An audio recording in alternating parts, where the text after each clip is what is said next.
wash my soul in the ocean, in the tears of God, I let it go.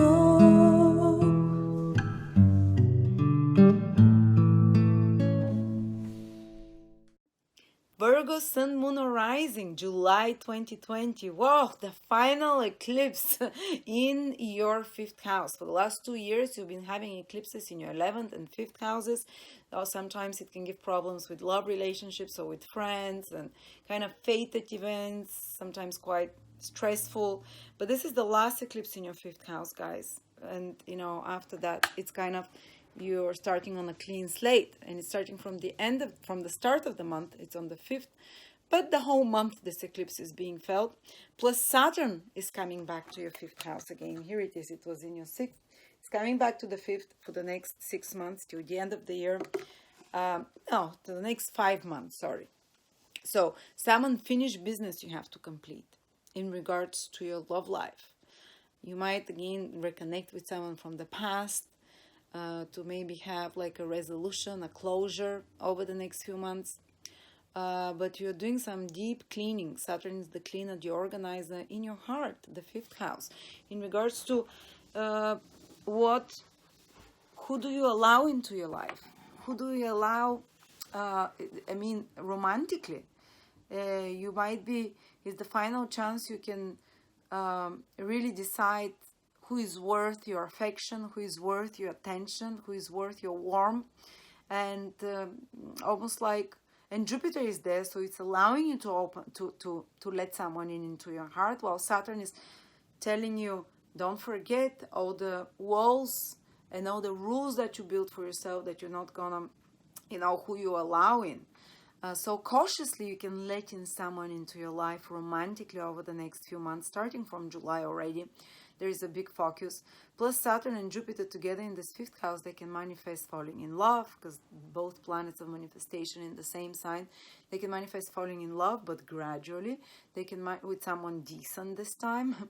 They can manifest having a baby, even getting pregnant, or such matters. Plus, maybe some creative project of yours can come back. Something that you've been working, that you've been passionate about, but you've left it behind, you come back to it. Some way of enjoying yourself can come. Or even some project that you have a talent with, it comes back to you, and you can turn it into career or into business of some sort. This is the nature of Saturn. The 5th house is hobbies and talents and self-expression. You have a unique opportunity for the next 4 or 5 months, starting from July, to work on, perfecting, improving, and turning a talent of yours or creative idea into something manifest, and possibly you can bring it out to others to admire or to purchase over the next few months.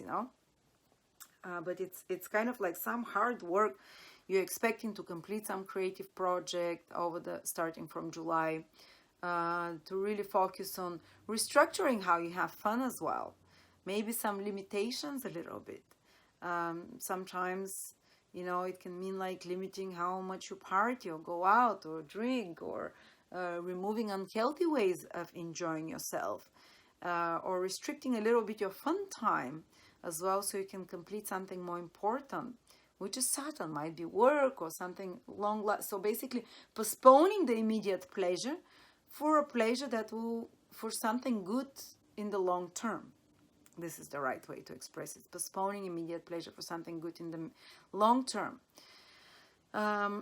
So yeah, this eclipse brings to the surface all those matters. Focus on children, if you have children as well, on helping them solve some problems, but also that's the end of it, culminating, solving them. Or if you're having problem with a loved one, with your examining your romantic relationships as well, focus on those, and hopefully, putting everything in order there. That's the ultimate goal of Saturn. And the eclipse also to remove, some of you might be removing romantic partners, because the eclipse is eclipse with the south node, to let go, to release, to be free of. This is the eclipse. So that might be like, and Saturn there says, okay, I'm not going to tolerate bullshit anymore. Saturn is no nonsense. So if someone has been fiddling with your heart romantically, you either address them heads on during this eclipse and Saturn in your fifth house of romance, but you're not gonna leave it like that anymore. You know, you're not gonna allow yourself or someone else to take advantage of your feelings. Or if something bothers you, you're gonna feel it even more strongly, romantically, and address it. And that can indicate taking the relationship to the next stage, or removing someone from your life that is no longer kind to your heart. You might even feel like you're a little bit like that extreme with your children, with some ultimatums, or with something escalating there as well. But you have the whole July and even a couple of months after that to solve that. But talking about eclipses, and by the way, that's the last time you're gonna have such problems there, romantically, with children, with creative projects. But talking about eclipses, Victor is making a 12-week course, which you can pay in installments even, on the moon. How to interpret eclipses, how they differ from each other, what does it mean to have the moon in this or that house with this or that aspect, what does it mean for parenting, for being a mother or father, everything that the moon symbolizes, your mental well-being and health. The moon rules all of those things, how to be emotionally happy. It's a foundational course, so you can take it even if you don't know much astrology. Check it out. There is a link below. And then another big event is happening, Virgos. Mercury is turning direct in your 11th house. Till the middle of July, Mercury is retrograde still in your 11th house. So there might be some delays with bonuses, with income, with some kind of fixing some long-term goals or project, or even some complications with friends, the need to clarify certain relationships with friends. Or some of you might be even on a mission to cleanse up their Facebook, their social network accounts, to chop off, because Mercury wants to re-examine those. Are they worthy? Are they not? And even reconnecting with friends from the past, putting a closure to certain friendships, re-examining, re-evaluating them. And when Mercury starts moving direct in your 11th house, all complications connected to this 11th house will start being removed. So it can smooth out a friendship or difficulty that a friend of yours has in their life. It can smooth out some gaining and earning situations, or some project that is connected to audience, to clients, to gaining more earnings. If you've been working on some long-term goals and projects, you can finally start seeing the result of it from all the efforts you've been putting, the final project, the final result as well. So yeah, and any miscommunications with friends or in groups or in social media will start resolving themselves from there on. It's very business position, Mercury in the 11th house. The whole of July, if you're involved with anything business related, I think it can be quite beneficial, especially when Mercury turns direct. You're going to see the good results of a lot of business negotiations or networking attempts, or trying to, if you've made efforts to reconnect with old clients, to reconnect with, people from the past, they'll start giving and paying off from the middle of July in some way. Or if you've made a way to restructure your business approach to get more clients while Mercury was retrograde, you're going to start seeing results when it starts moving direct. Okay, so, and of course Mercury is you, so when Mercury starts moving direct, you're going to start feeling better and better, like things are developing more according to your plan, not so many unexpected developments. And Mercury becomes visible around the 22nd of July around the world. So that's when your strength really comes out. Actually, if you want to start any important project, because you're ruled by Mercury, I would say after the 22nd of July, or even a week before, while Mercury is in phase already, starting to gradually become visible. But there is a new moon, and we want to start new things after a new moon. So 21st of July onwards, start new beginnings for you Virgos, with Mercury, your planet, visible, moving direct. And this can become very gainful for you as well. And for example, if you want to publish an article, to make an interview, to give an interview, to present some project to others, to bring something to the public eye. The 11th house is the public eye. and to make some and to introduce changes that you've been working on from your business for the past month or two. Release them or launch them from the 21st of July onwards, after the new moon in your 11th house and Mercury visible and direct there. And so it can be quite gainful month, the second part of it especially. And Mercury is being born in your 11th house, so with the new moon, so it indicates the possibility of for you to give birth to a new business project from the end of the month, or the possibility for you to give birth to new friendships, but that's only at the end of the month. Possibility to create new business contacts, more business leads, more new source of gains and income as well. This is the 11th house towards the end of the month. And last but not least, Mars is going into your 8th house, and it's going to be there for 6 months, starting from July. So, where are you going to be fighting the biggest battle of your life in the next 6 months? That is in the 8th house. Powerful. It's a natural house for Mars. Mars hasn't been in retrograde in your 8th house for probably more than 30 years, something like that. So a lot of you have never even experienced that. Mars to be for such a long time in your, starting from July, the peak will be September, October, November, till the end of this year. Mars, you are fighting a battle on this 8th house. And 8th house on the spiritual level is our inner demons. Panic attacks, fears as well connected to the 8th house. So obsessions, more like obsessions.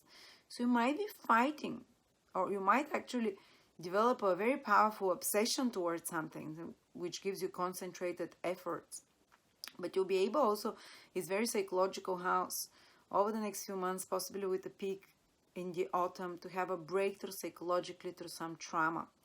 Mars transit in the 8th house is like intervention of some, almost like it's like a surgical intervention, So almost like there'll be an operation that's happening, or surgery in your life to remove and cut out emotional baggage. Almost like you said, enough is enough. I can't drag that with me. I'm done. I'm finished with this. So especially traumas and pain, emotional body pain. Eckhart Tolle talks about emotional body, how we drag it around and how heavy it feels, and we're not even aware of it. And Mars is like this cosmic opportunity when it's in your 8th house for the next 6 months to remove it suddenly, ruthlessly.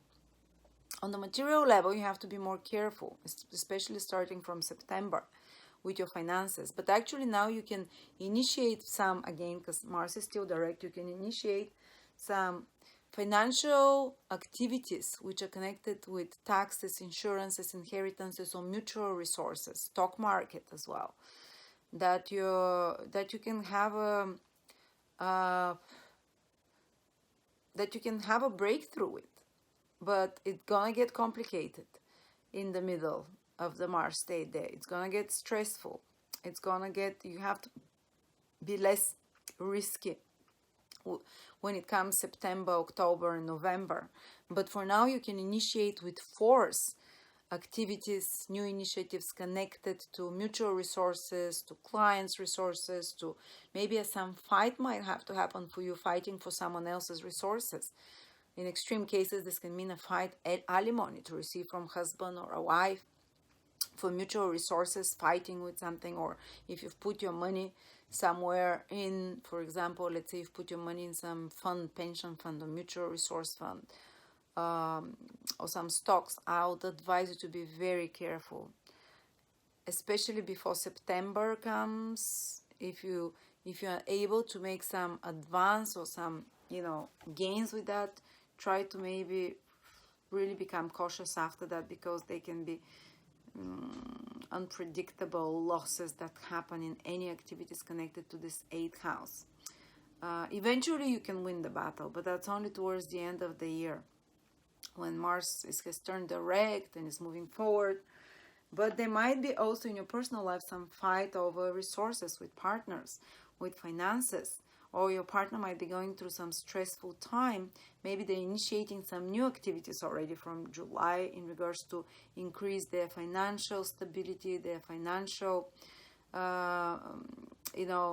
becoming more ambitious financially. But it's going to be a struggle, and it's going to take a few months before they have a breakthrough. And that can create some tension between you and your partner's business or personal. It's like who is giving what, and there might be some fights about mutual resources, let's say, or inheritances or insurances or taxes. But for now, you can initiate new things in July in regards to that topic. It's also very sexual position. It's a hidden house of sexual merging with another, and Mars can really increase your libido when it's there. That's probably a good thing. And Mars can also create strong ambition and passion and desire towards researching the occult, psychology, forbidden, taboo topics. You can become a little bit like conspiracy theorists now, digging deep to the secrets. Mars really in Aries, and you might be fighting with people about that. You might be like, I see reality differently. I'm seeing that there's a lot more happening here in the world, or what you're telling me, and you're gonna dig and you're gonna fight to find this information. Also, it can indicate that you're starting some over the next 6 months. You might be doing something behind the scenes. It's a hidden house, some activity behind the scenes, like some deep research. Mars in the 8th house is fantastic about research of any sorts, studying the occult or astrology, digging deep, but scientific research as well, but also doing something secretive with hidden money. That's another interesting side, just mentioning here what it can mean for you. But yeah, for 3 months, September, October, November, you have to be cautious with finances. I remember when I had Mars retrograde in the 8th house, my partner, because it's the partner's resources, went through a huge struggle for 2 months because his phone was, when Mars went retrograde, because his phone was stolen and someone made calls for $20,000 and his company wanted him to pay that money. So he had to fight a battle not to pay this money. He was stressing all the time. Expenses kept popping up from what we've bought, and he had to find more money to fix boilers and stuff. So this is, in a very extreme manifestation. Just be prepared financially. Try not to make mistakes in July and August while Mars is still moving direct in such matters. But definitely you can initiate some project with another person, like it might be buying property with another person financially. Initiate project financially, or some business financially. But then the hard work comes when Mars goes retrograde. But if you want to find out a lot more Mars retrograde in the 8th house, I'll go much more in depth on that in a webinar on July the 1st, which will also, it's only $39. It's my first solo webinar since 2 years, so I'm excited. And we're going to speak how Mars will personally affect you when it's in Aries. It's going to give you a chance to have a great achievement, great feat of willpower to overcome your inner demons, to break through trauma. This is the 8th house, to transform your subconscious. But we're going to speak about Mars making specific transits to your horoscope in particular. And I'll give you 6 months of free transit so you can see exactly what transits Mars does to you. This is usually $15 on my transit calendar. So, yep, it's going to be epic webinar. I'm so excited. Come and join us if you want to know how to prepare for the next 6 months and how you can benefit and how you can, kind of prepare yourself for Mars in the 8th house. Because in the extreme case scenario, Mars in the 8th house can indicate accidents, surgeries. It can indicate unexpected sudden developments out of the blue that can take you to the edge almost. The 8th house, the house of big transformations, life and death and rebirth. So you'll be being transformed on a deep psychological level with very sudden events over the next 6 months, like intervention, not subtly. And then Venus, let's see, Venus is going to be in your 10th house the whole of July. Wherever Venus is, good things come to us. And the North Node, it's also bringing good stuff. Your career, I think your career can be a source of maybe improvement in relationship with bosses, with authority figures, with institutions. Things have connected to institutions with authority figures or bosses can go really well. If you're the boss yourself, you can be much more liked. You can have like a work project or career project that goes very smoothly, that you're enjoying your work, improved reputation, improved social status, more public visibility as well possible, and even some romance at work in some sort. But you're well accepted in the public eye with this Venus traveling your 10th house, and matters connected to worldly responsibilities, career and work are going smoothly. So if you have, you know, if you're needing to impress someone in the public eye, or to approach an authority figure or someone with power, authority, and they can, or a woman that can help you with higher public standing, this can be the good time this year to do this in July. So thank you so much, Virgo. If you'd like to check your old transits for free for the next 7 days, always 7 days ahead for free, check out my transit calendar. There is a link below for it. Register 40,000 people using it for free. You can see the art at the end that I created with my family. My brother did it. It's awesome. And enjoy July and the rest of the year. Yoo-hoo, party.